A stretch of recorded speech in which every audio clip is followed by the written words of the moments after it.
Honestly, I wasn't sure what to expect of this new Gundam anime series from Netflix because I'm usually, if you watch Gundam, they basically about me 12 to me 22 to 60 episodes for a reason. It's because they do go deep in the lore or politics of whichever version of Gundam you actually see.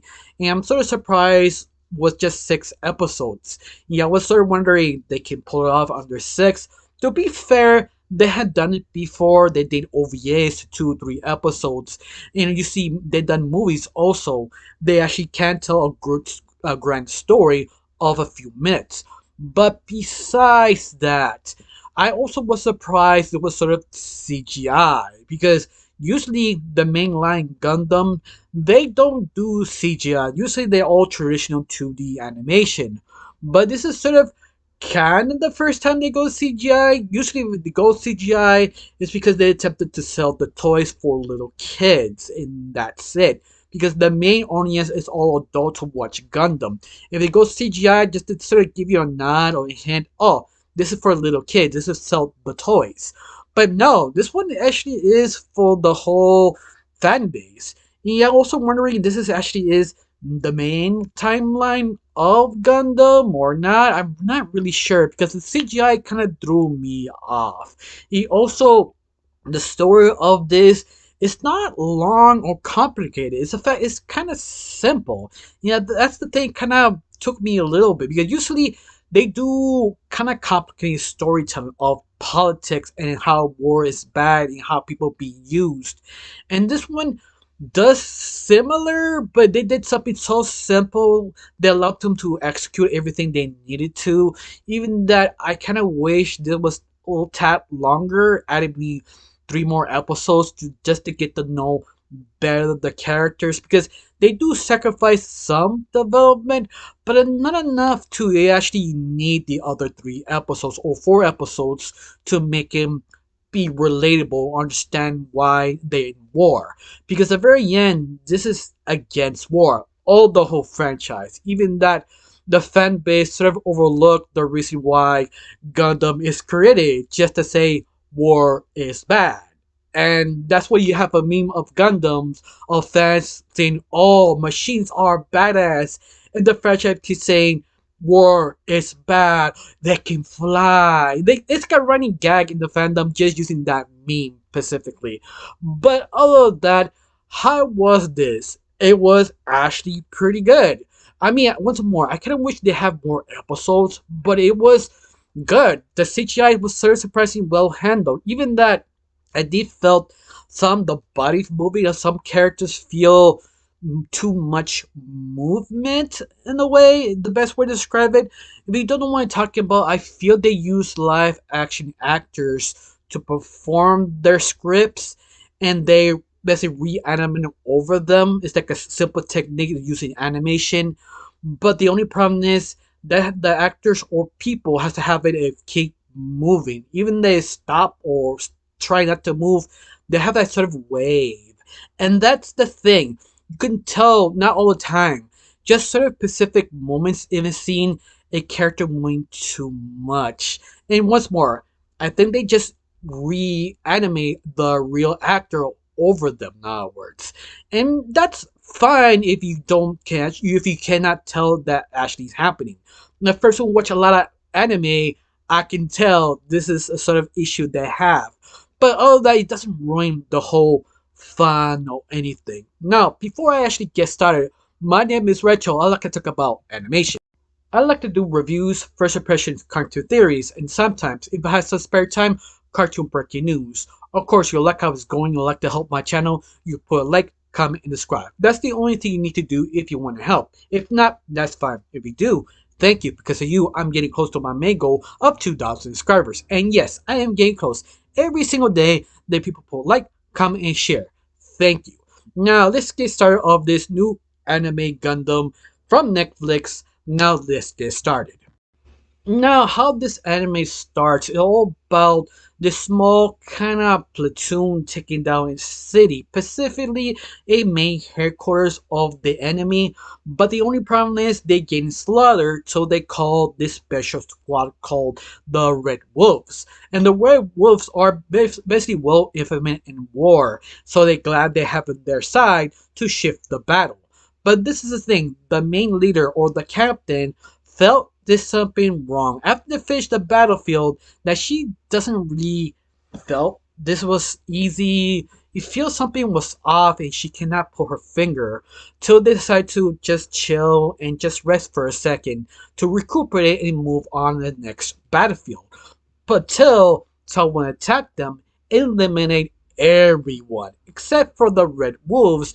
Only half of them survived, be the captain, their right hand man, and few other survivors like the doctor and the first squad who lived during the battlefield. This small team now attempted to pick up all the survivors and move to point A to point B to find someone to help everybody and go to the next battlefield. But at the same time, they were basically being chased by Gundam. Of course, some of you don't know what I mean a Gundam. In this kind of anime or franchise, in Gundam, especially the superior robot they use to take out other robots. But not every robot will call themselves Gundam. Gundam is basically a legal sort to create in a battlefield because it's just too dangerous and it causes war. In fact, how strong the Gundam is, basically, like one single Gundam can take a whole basically army. That's how strong and durable this machine really is. But it's sort of hard to be made, so they take their time to make each single Gundam. But even that, you need a very specific person to use this specific Gundam. They have to be kind of special. What I mean, people who live in space start evolving to have almost supernatural abilities, but more psychic abilities be more correct. But there's only a few hand people can actually do that and actually able to move a Gundam. This one sort of a Gundam is super valuable because the people who has that special abilities can react or see the future before anything happens. So that's why Gundam and this specific people are very dangerous. But this wouldn't make it so different. We have the point of view of the survivors run away for a Gundam. We as the audience has no idea who this person is. The only thing we know is the enemy, and the enemy who take them to take them down. Little by little, they do breaking down what's going on if you sort of knew, but usually it's the basic same thing if you're a Gundam fan. It's all about, well, they're basically the people who live out of space want to be independent and take their research back, but the people who live on Earth do not return it back, so they decide to become a war over it nowadays. And this is sort of in the middle of the whole battlefield, understanding this situation.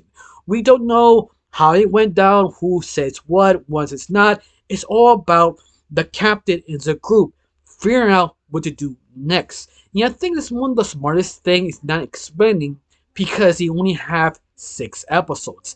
What they do these episodes are sort of interesting and kind of fun, a little bit of fun, but usually it's just a little depressing because the whole show is anti-war. They show different points of view, how people freaking out, the war messed them up, they lost too many friends, family, what's the point of the war, what should we listen to you, etc.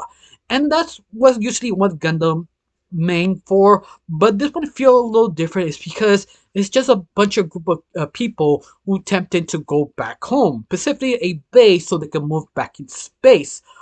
But instead of just trying not to get hunted down by this Gundam, it's all about one versus the other. But the fun part is, it's what the position they put them in, specifically a junkyard. Because at the very end, this group of people of the captain has nowhere to go but this sort of junkyard. And this junkyard has a lot of equipment parts to make another mobile suit. But they have problems with this other commander who's in charge, understanding the situation, saying, yeah, I want to help, but no, I have too many problems. Yeah, I cannot add more problems with you and your group. And you can understand why. because this commander is just overwhelmed, especially they have no weapons, they have no idea what to do, and look at the captain like, look, you have to move on. You can leave your sick, but just go away. But a little bit, they sort of kind of convinced. I mean, convinced. They force him to stay in there, force him to correct giant robots. Then the lead commander of that place saying no, it's too risky. But I love it that every single person has a point, at least a decent, reasonable one, why they don't want this, why they should make it. Both of them never really be basically villainized. In fact, the whole thing is not, it's more like a tragedy because it's Gundam, it's anti-war. You get why people fight, but at the same time how war just repeat itself, especially what happened after the junkyard sort of battlefield. Everything is lost, but they still survive till this higher ranking officer talked to the captain like you could go an extra mile to do a special mission because you're a red wolf, right?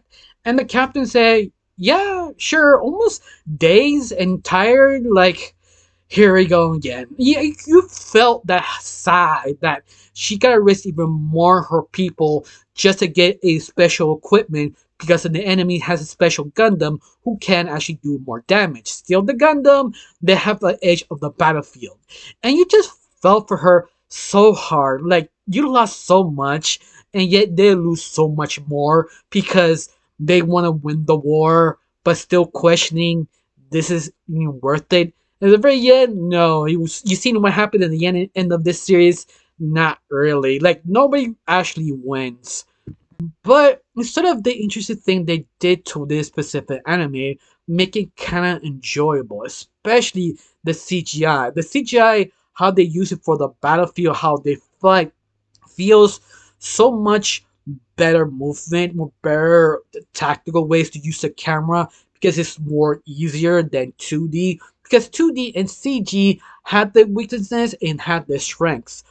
With CGI, you could basically move the camera almost every single direction without having difficulty and make it more easier.